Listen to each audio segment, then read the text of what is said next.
सिंध के वरी वज़ीर सैयद मुराद अली शाह ताज़िम बरसातुनि सबब कराची जे टुटी वियल रोडनि जी मरम्मत या नए सिरे ॾावत जी हिदायत करे छॾी।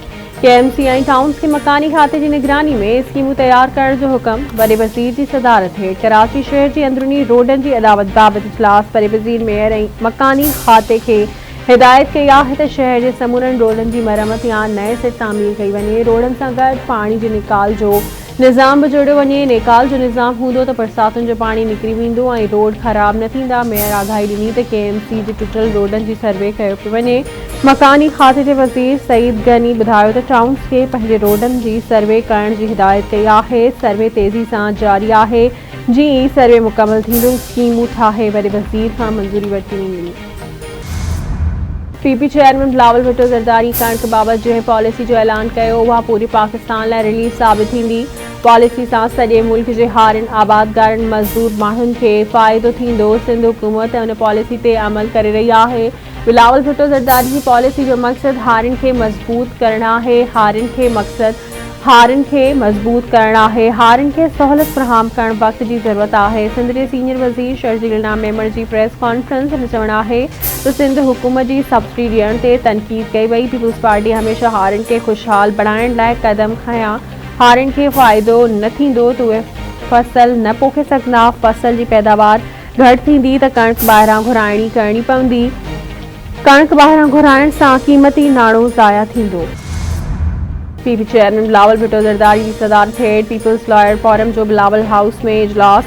बिलावल भुट्टो ज़रदारी के पीपुल्स लॉयर फोरम के वफ़द सॼे मुल्क में बार काउंसिल की चूंडुनि बाबति ब्रीफिंग ॾिनी। सुप्रीम कोर्ट बार एसोसिएशन की चूंडुनि के हवाले से हिकमत अमली ते भी ख़यालनि की ॾेवट।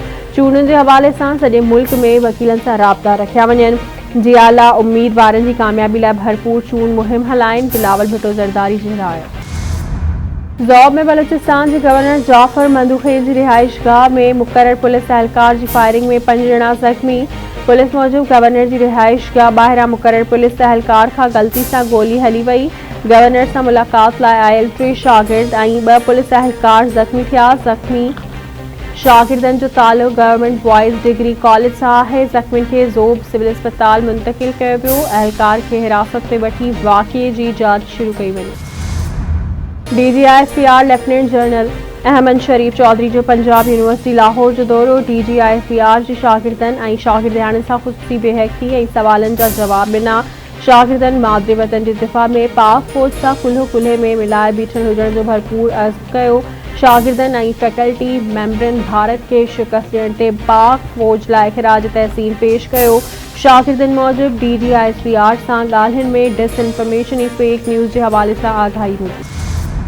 वज़ीर आज़म शहबाज शरीफ अमेरिकी सदर डोनाल्ड ट्रंप के अमन जो अलमबरदार करार ॾेई छॾियो। शहबाज शरीफ फील्ड मार्शल सैयद आसिम मुनीर जी अमेरिकी सदर से मुलाकात जो पधरनामो जारी। वज़ीर आज़म चयो त डोनाल्ड ट्रंप सॼी दुनिया में तकरारनि के ख़ात्मे लाइ मुख़्तलिफ़ कोशिशुनि में मसरूफ़ आहे। शहबाज शरीफ अमेरिकी सदर की जुरतमंदानी दिलेरानी ऐं फ़ैसिलाती क़यादत की वाखाण कई ऐं मुस्लिम अॻवाननि के एतमाद में वठण ते ट्रंप जो थोरो मञियो ऐं चयो त अमेरिकी सदर पाकिस्तान ऐं भारत विच में जंगबंदी में सहूलियत फ़राहम कई।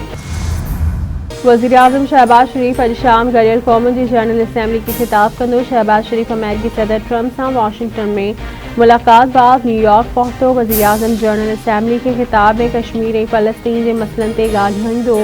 वज़ीर आज़म पाक भारत छिकताण समेत अहम मसइलनि खे बि उजागर कंदो। इख़्तियारनि मूजिब वज़ीर आज़म विचोभर में अमन के क़याम बाबति बि मामला उजागर कंदो। भारत ते फ़तह सऊदी अरब से दिफ़ाई मुआहिदो ऐं पाक अमेरिका लाॻापनि में बेमिसाल अॻभराई थी आहे। अल्हम्दुलिल्लाह 2025 कामयाबियुनि सां भरपूर साल ऐं हाइब्रिड निज़ाम जी पार्टनरशिप जी कामयाबियुनि जो तसलसल जारी आहे। दिफ़ाई वज़ीर ख्वाजा आसिफ जो बयान। गॾियल क़ौमुनि जी जनरल असम्बली खे अॼु इसराइली वज़ीर आज़म नेतन्याहू ख़िताब कंदो। अरब ऐं मुसलमान मुल्कनि जे अॻवाननि पारां इसराइली वज़ीर आज़म जी तक़रीर जे बाइकॉट जो ऐलान।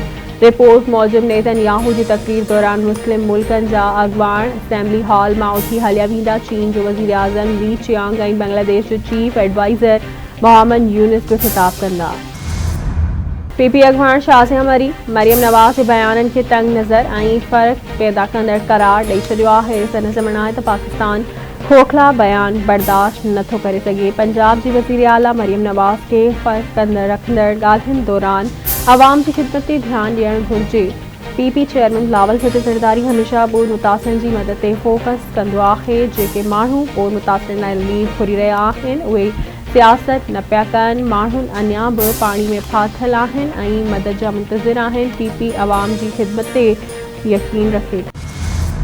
कंडियारो भरिसां हथियारबंदनि फायरिंग में पीउ ऐं धीउ क़तल, नौजवान ज़ख़्मी। ॻोठ हारू सोलंकी वेझो अदालत मां पेशी खां मोटणनि ते हथियारबंदनि गोलियूं वसायूं। गोलियूं लॻण सबबि मुमताज़ सोलंकी ऐं नारी सुमैरा क़तल थी वई। फायरिंग में नौजवान नबीर सोलंकी ज़ख़्मी थी पियो। मक़तूलनि जा लाश कालपी अस्पताल आंदा विया। वाक़ियो संगावती तकरार सां पेश आयो। हुमायूं शरीफ वासिन सां कोयटा में हादसो, 2 ॼणा फौत।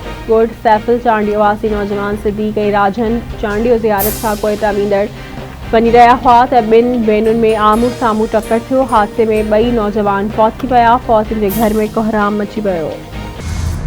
सिंध एम्प्लॉइज़ अलायंस जे मरकज़ी सॾ ते सिंध जे सरकारी मुलाज़िमनि जी कमछर हड़ताल जारी। कराची, हैदराबाद में बुरख़ास्त। शहीद बेनज़ीराबाद, सखर ऐं लाड़काने डिवीज़न में ऑफिसनि जी तालाबंदी। ॼामशोरो, मटियारी, दादू, बदीन, खटो, सिजावल, थरपारकर, मीरपुर ख़ास ज़िलनि में ऑफिसनि जी तालाबंदी। नौशरफरोज़, सखन, नवाबशाह, लाड़कानो, कंबर, शहदादकोट, शिकारपुर, जैकबाद ज़िलनि में भी एहतजाजी मुज़ाहिरा। मीरो खान, मनोड़ो, मातली, पडीदन, ठारूशाह, टंडोजाम, रतुदेरो, ढोरो नारो, पिथोरो, गड़ीखेरो, सामकोट, ईकलो, मीरपुर बठोरो, कुनरी, नऊ देरो समेत ॿियनि शहरनि में भी ऑफिसनि जो बाइकॉट जारी। रिटायर्ड मुलाज़िमनि जी पेंशन कटौती वारे कानून ख़त्म करण, DRA सूदो समूरा अलाउंस न वञनि। ॿी सूरत में सरकारी मुलाज़िम मुतालबनि जी मञता लाइ चौक टूबर ते बिलावल हाउस अॻियां धरणो हणंदा। अॻवान चिताव।